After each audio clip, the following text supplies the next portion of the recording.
คอยแซ่บเด้อพี่น้องอยากทานบิ๊กเอ็มเด้อสดๆใหม่ๆหอมบนตั้งลงตั้งใจที่มีการพบมั่นต่างเคยรับขนมจากพี่จากน้อง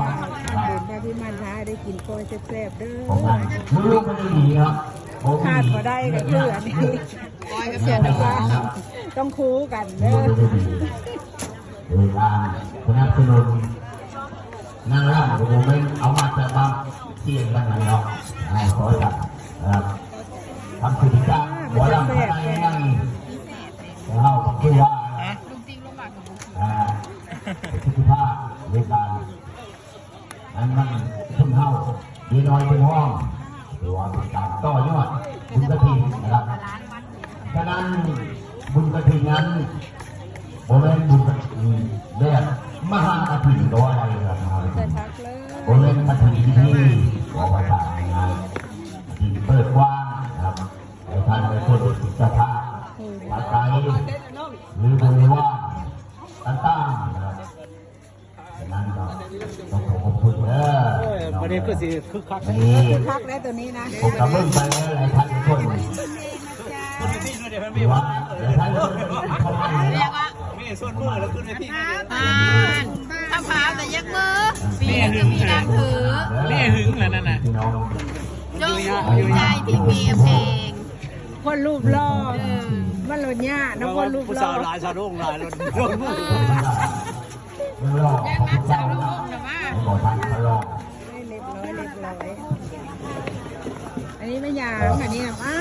กุ้งจอมคักเดียววะเป็นกระแสบแค่กุ้งจอมเยลแล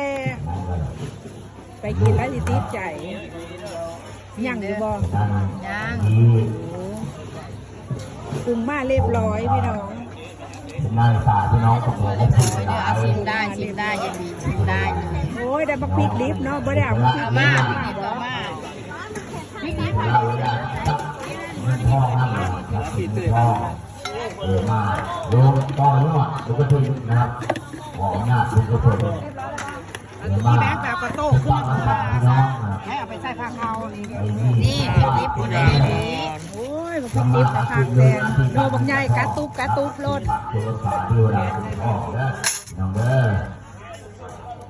วันนี้มีลงผ่านนั่นเด้อกุ้งโจมพี่น้องโจมไปเลยตอนนี้ถ้าหากว่าเป็นชมรมเจ้านะครับโดยมาฮอดวัดที่ร่วมแล้วจะขอทราบพระราชทานนิมนต์แล้วครับ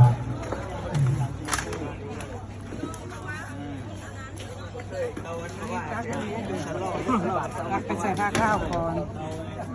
ไปใส่ผ้าข้าวกำลังทยอยมาว่านี่เนี่ยก่อนว่ากระทุกถึงแม่ข้าว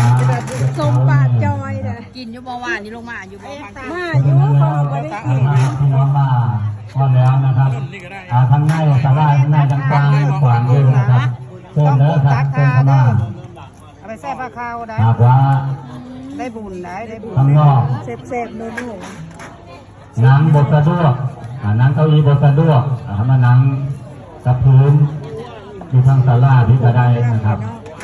แล้วนะครับหากว่าทำบุญตักบ้านแล้วถ้าผมมีภารกิจทำใดก็ขอเชิญนะครับญาติธรรม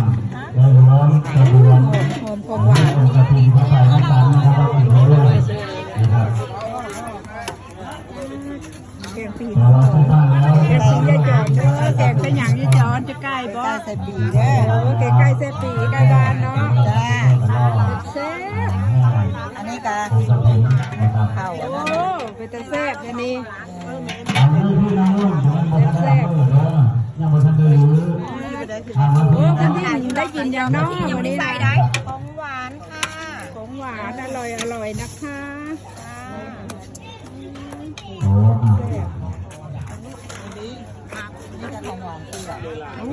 แม่บอกเป็นแซ่บแจ้งจะไม่รักจะได้เลยจะไม่ให้เป็นแซ่บเนาะใส่มุกลงท่านนะทำหมู